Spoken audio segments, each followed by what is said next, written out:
খেয়ালটা এখানে এই দুই পাশে যারা জায়গা বিক্রি করেছেন তাদেরই প্রতিনিধি এবং তাদের পক্ষ থেকে দেওয়ালটা দেওয়া হয়েছে।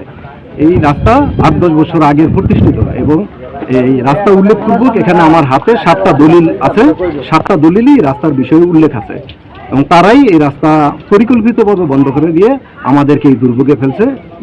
প্রায় 2.5 মাস ধরে আমরা এই ওয়ালের ওই পাশে বন্দী আছি। এখন আমরা প্রশাসন, দেশের আইন শৃঙ্খলা বাহিনী বা আপনাদের এলাকাবাসীর সবাই থেকে এর উত্তরণের মুক্তি চাই এবং আমাদের রাস্তা চলাচলের জন্য উন্মুক্ত চাই। আমরা এখানে 100-র উপরে লোকজন 20টি পরিবারের মতো বসবাস করি না। বিকল্প এই মুহূর্তে আর কোনো যাতায়াত নাই, সেজন্য এখন আমরা এই মই দিয়ে উঠানামা করে যাতায়াত করি এবং ওয়ালটা তো 6 থেকে 7 ফিট উচ্চতা, মহিলা এবং বাচ্চাদের জন্য অনেক সমস্যা হয়।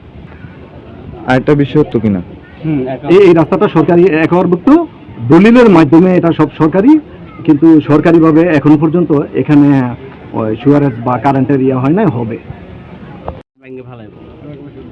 এলাকাবাসী সহ ওয়ালটা ভেঙে ফেলাবো মানুষ চলাচলের জন্য। এখানে আমাদের বাসা চলাচল করতে সমস্যা হয়, বাজার হাট করতে সমস্যা, স্কুলে বাচ্চাদের যেতে সমস্যা হয়, চারিদিকে পানি গেছে, আমরা এখন বন্দি অবস্থায় আছি। কিছু থ্রেড তো আমাদের দিচ্ছি, থ্রেড দেওয়াতেই তো তারা একটা ওয়াল দিচ্ছে না, এখন ওয়াল দেওয়ার কথা না, থ্রেড দিয়েছি বিধায় তারা এসে ওয়ালটা দিয়েছে আর কি।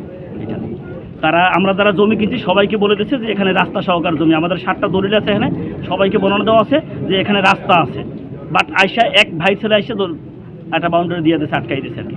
আটকাই দিয়ে আমার পিছনে যে লোকগুলো ছিল এরা এখন একটা মানবতার জীবনযাপন করছে এখানে আইসা। পিছন থেকে সবগুলো তলানো আছে আপনার, এরা স্কুল যেতে পারে না, অফিসে যেতে পারে না, এদের স্বাভাবিক জীবনযাত্রা 2 মাস আটকাই রাখছে।